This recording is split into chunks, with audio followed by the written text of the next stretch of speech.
जय श्री कृष्णा। मैं ऋचा गोस्वामी आज आपके सामने नारी शक्ति और नारी उत्थान के ऊपर कुछ विचार अभिव्यक्त करने के लिए उपस्थित हुई हूँ। मनुस्मृति में एक बात कही गई है, द्विधा कृत्वा मनोदेह मर्देन पुरुषो अमवत् अर्धेन नारी तस्या सदराजम सृजत प्रभु। जब सृष्टिकर्ता हिरण्यगर्भ ब्रह्मा जी के शरीर के दो भाग हुए, तब दाएं अंग से एक पुरुष उत्पन्न हुआ और बाएं अंग से एक स्त्री उत्पन्न हुई। जो पुरुष थे उनका नाम मनु हुआ और जो स्त्री थी उनका नाम शत्रुपा पड़ा। इसका मतलब समाज के निर्माण में जितनी महत्वपूर्ण भूमिका पुरुषों की है, उन्हीं के बराबर की भूमिका महिलाओं की भी है। वास्तव में यदि कहा जाए तो समाज की वास्तविक वास्तुकार महिलाएं हैं। समाज के आज भी सृष्टि संचालन के महत्वपूर्ण दायित्वों का निर्वहन महिलाएं ही करती हैं। और इसके अतिरिक्त आप यदि देखें, पुरुष और महिला दोनों एक राष्ट्र के पंखों की तरह हैं। यदि किसी राष्ट्र की उड़ान चाहते हैं तो दोनों को सक्षम, सकारात्मक होना आवश्यक है। यदि एक भी पंख कमज़ोर या नकारात्मक हुआ तो उस राष्ट्र की उड़ान की परिकल्पना नहीं की जा सकती। ये उन्नति की उड़ान महिलाओं के बराबरी के अधिकार से है। हमारे संविधान ने महिलाओं को बराबरी का अधिकार दिया है। 50% आबादी है इस देश में महिलाओं की। और यदि देखा जाए कि चाहे संविधान हो चाहे शास्त्र, दोनों में ही महिलाओं का एक शीर्ष स्थान रहा है। सबसे पहले मैं बात करना चाहूँगी शास्त्रों के दृष्टिकोण से, वैदिक दृष्टिकोण से। शास्त्र कहते हैं, नार्या यत्र पूज्यन्ते रमन्ते तत्र देवता। जहाँ नारियों का सम्मान होता है वहीं देवताओं का वास होता है, वहीं आसुरी शक्ति का प्रभाव नहीं पड़ता, दैवी संपत्ति बनी रहती है। ये शास्त्र वचन है। यदि महिलाओं के पूरे जीवन काल को देखा जाए, सबसे पहले जिस माता की कुक्षी से कन्या संतति पहली जन्म लेती है, वो माता की कुक्षी अत्यंत पवित्र मानी जाती है। जब कन्या का जन्म होता है तो उसे माँ दुर्गा का स्वरूप मान करके उसकी पूजा की जाती है। हम लोग नवरात्रों के अनुष्ठान में विशेष तौर पर कन्या को प्रथम वंदनीय पूजनीय मान करके उनका चरण धोते हैं। कन्या के बड़े होने पर कन्या दान करना किसी भी पिता के लिए बहुत बड़े सौभाग्य की बात मानी जाती है। जब वे विवाह करके दूसरे घरों की शोभा बढ़ाने जाती हैं तो वहाँ पर गृह लक्ष्मी की पदवी से नवाजी जाती हैं। जब वह माँ का रूप धारण करती है तो शास्त्र कहते हैं, माता शताधिका वंद्या पितुरपि गुरोहरपि। माता शतगुणित वंदनीय है, पिता से भी और गुरु से भी। इसलिए आदर्श वचन सिखाते समय मातृदेवो भव की शिक्षा दी जाती है। सबसे पहले कहा जाता है माता देवता है। ईश्वर के बाद यदि हम किसी के ऋणी हैं तो वो माता के ही हैं, नारी समाज के ही हैं, क्योंकि सबसे पहले वो जीवन देने का कार्य करती है और फिर उस जीवन को जीने योग्य बनाने की कला भी एक माँ ही सिखाती है। एक बात देखी गई है कि जब पुत्र दंडक ग्रहण कर ले, सन्यासी हो जाए यदि, तो दंडक ग्रहण मात्रेण नरो नारायणो भवेत्। दंड धारण करने पर वह सन्यासी नारायण के समान माना जाता है। और यदि पिता सम्मुख हो भी तो भी वो पुत्र अपने पिता को प्रणाम नहीं करता, बल्कि नारायण स्वरूप उस दंडी सन्यासी को पिता को प्रणाम करना पड़ता है। पर यदि माँ सामने हो तो वो दंड ग्रहण करने वाला दंडी सन्यासी भी सदंड दंडवत माता को प्रणाम करने का आदेश शास्त्रों के द्वारा पाता है। इसका मतलब किसी भी रूप से स्त्रियां श्रेष्ठ मानी गई हैं।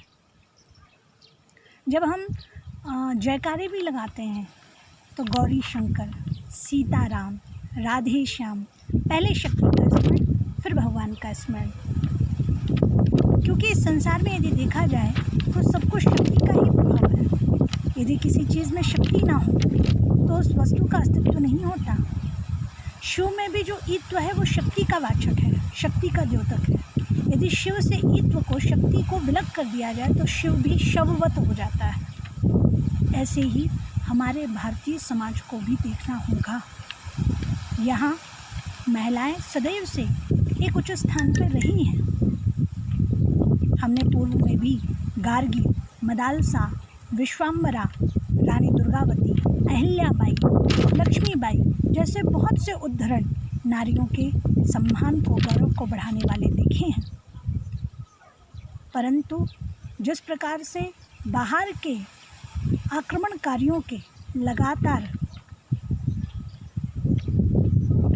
हमारे देश में विध्वंस देखने को मिले, जिसके कारण महिलाओं को अपने घरों में बंद रहने के लिए, अपनी सीमाओं में, अपने दायरों में बंद रहने के लिए मजबूर रहना पड़ा। उस समय की तात्कालिक स्थिति के कारण धीरे धीरे करके वो कहना चाहिए अपनी सुरक्षा के लिए बांधे गए दायरे परंपरा बन गए, संस्थागत परंपरा बन गए, बंदिशें बन गए, जिसके कारण फिर महिलाओं का शिक्षा जगत में, वैश्विक जगत में धीरे धीरे करके पतन होना आरंभ हो गया। परंतु अब फिर से पुनरुत्थान की चर्चा, पुनरुत्थान का नारा बुलंद तो हुआ, परंतु जिस प्रकार से सरकारों से अपेक्षा की जाती है उस प्रकार से अभी भी नारी पुनरुत्थान की राह बहुत लंबी है।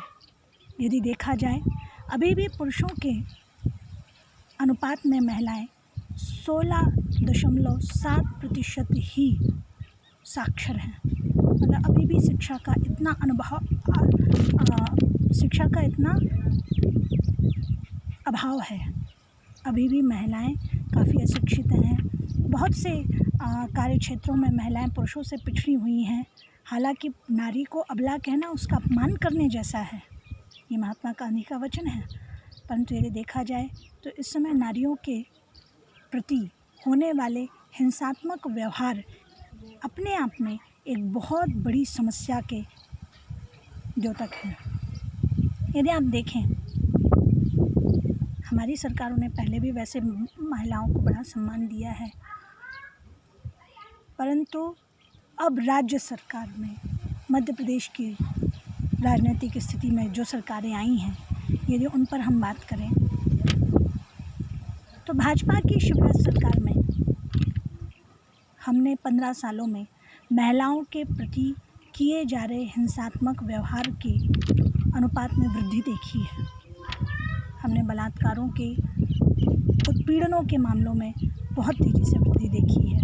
यहाँ तक कि अब धीरे धीरे करके मानसिक अपंगता इतनी बढ़ती जा रही है कि लोग 0 से 6 वर्ष के बीच के बच्चों का भी अंतर भूल चुके हैं।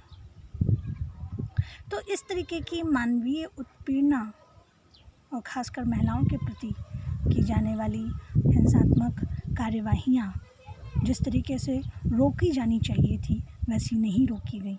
इसके बहुत से कारण हमने देखे हैं। सबसे पहले शराब और ड्रग्स का खुलेआम, खुले बाज़ारों में विक्रय होना, इस पर सरकार रोकथाम कर सकती थी।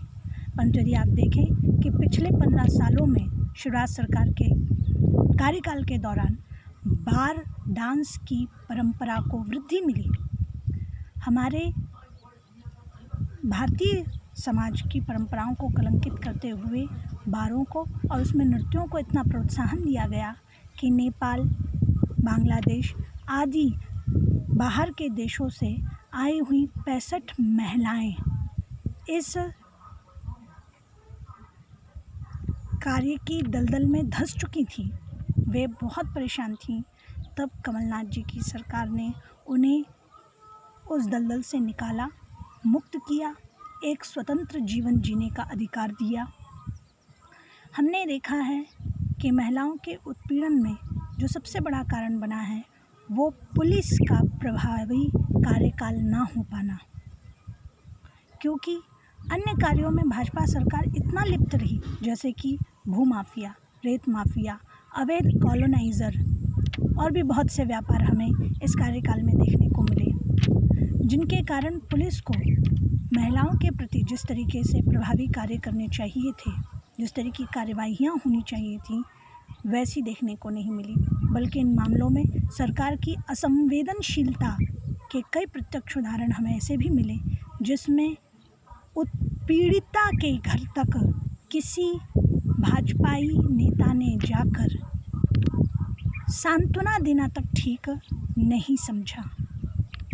इसके अतिरिक्त यदि मैं बात करूं, पर्याप्त प्रकाश की कमी होना, सार्वजनिक स्थलों में पर्याप्त शौचालयों की कमी होना और ठीक से काम न करने वाली हेल्पलाइनें, जिन पर बार बार प्रयत्न करने पर भी सही तरीके से मदद की अपेक्षा नहीं की जा सकती, इन तमाम कमियों की वजह से भाजपा सरकार में महिलाओं के प्रति अपराधों का ग्राफ बढ़ता ही चला गया। परंतु 1.25 साल की कमलनाथ सरकार में बहुत सी जगहों पर नियंत्रण करने का काम कमलनाथ जी ने करके दिखाया, जिसमें आपराधिक मामलों के ग्राफ में भी गिरावट आई और इसके अतिरिक्त महिलाओं व बच्चों के लिए बहुत से लाभदायक कानून भी उन्हें प्रस्तुत किए। अब बारी है ये देखने की कि किसकी सरकार में किस तरीके से महिलाओं के उत्थान को लेकर के दावे किए जा रहे हैं। यदि मैं एक सामान्य सा उदाहरण आपके सामने रखूं, कांग्रेस के कार्यकाल में भारत को पहली प्रधानमंत्री श्रीमती इंदिरा गांधी जी का नेतृत्व मिला। कांग्रेस के ही कार्यकाल में भारत को पहली महिला राष्ट्रपति श्रीमती प्रतिभा पाटिल जी का नेतृत्व मिला। सरोजनी नायडू जी, मीरा कुमारी जी, इंदिरा नूरी, ऐसे करके बहुत सी महिलाएं हमारे महिला वर्ग को गौरवान्वित करने में कांग्रेस के कार्यकाल में आगे आईं। परंतु यदि आप देखें भाजपा के कार्यकाल में और ख़ासकर मध्य प्रदेश को लेकर, पहली महिला मुख्यमंत्री सुश्री उमा भारती जी की उन्हीं की पार्टी ने किस प्रकार दुर्दशा की, जिस महिला ने अपने बलबूते पर भाजपा सरकार मध्य प्रदेश में लाने का कार्य किया था, क्या उन्हें उनके अनुरूप एक ससम्मान स्थिति मिल पाई? उनकी राजनीतिक दुर्दशा का हर कोई साक्षी है। स्वर्गीय श्रीमती सुषमा स्वराज जी का जिस तरीके से पार्टी में एक स्थान होना चाहिए था, उन विदुषी महिला को अपने आत्मसमर्पण के साथ भी पार्टी के लिए इतने वर्षों में काम करने के बावजूद मोदी जी के सामने वो सम्मान हासिल नहीं हो पाया। अब आप इतने से ही समझ सकते हैं कि भाजपा की मानसिकता महिलाओं के प्रति किस प्रकार की होगी। आज समय है, यदि हम महिलाओं का पुनरुत्थान चाहते हैं, यदि हम नारी सशक्तिकरण के वाकई समर्थक हैं, तो हमें नारी सशक्तिकरण के पक्ष में अपनी नीतियां रखने वाली कांग्रेस का समर्थन करना होगा, ताकि हम एक उज्जवल भविष्य की कामना नारी पक्ष में कर सके, ताकि आगे चलकर कोई भ्रूण हत्या के विषय में ना सोच सके, कोई बच्चियों को बोझ समझ कर ना पाले, कोई बच्चियों के प्रति अभद्र व्यवहार, अमानवीय व्यवहार करने की सोचने से पहले भी डरे। तो इन सभी के लिए हमें कांग्रेस सरकार का साथ निभाना ज़रूरी है। अब उपचुनाव की बारी है। वैसे तो आपने सरकार गिरने के लिए जितनी भी हथकंडे भाजपा सरकार ने अपनाए, उनको बड़े अच्छे से देखा है। इस ड्रामा को नेशनल टीवी पे पूरा भारत देख रहा था, किस प्रकार धनबल का प्रयोग कर कांग्रेसी नेताओं को कर्नाटक में प्रलोभन देकर बंदी बनाकर कई दिनों तक रखा गया। चलो, कांग्रेसी नेताओं को तो बंदी बनाया ही, साथ में अपने स्वयं के भी नेताओं को सीहोर रिजॉर्ट में नज़रबंद कर दिया। और बड़े तरीके से कोरोना के संक्रमण काल में भी 22 मार्च तक कोई लॉकडाउन नहीं लगाया गया। 22 मार्च को पहला लॉकडाउन लगाया गया था, जबकि जबकि WHO की रिपोर्ट में ये साफ था कि ये लॉकडाउन 4 मार्च में लग जाना बहुत ज़रूरी था।